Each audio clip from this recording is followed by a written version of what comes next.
Ito na. Ito na yung tuturuan ko kayo mag-vlog kung paano.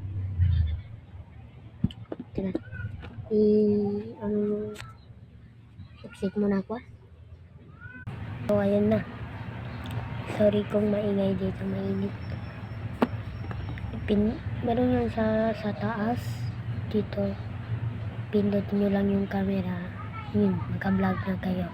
Alisin ko muna kasi tinan nyo, kilala nyo ba to? Oops. Bawal tatawa. Ayun, exit muna ako ulit.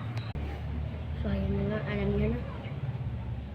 Ganun lang, pindutin nyo lang yung sa taas. Ayun.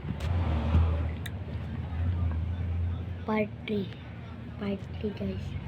Part 3. Tuturuan ko kayo kung paano mag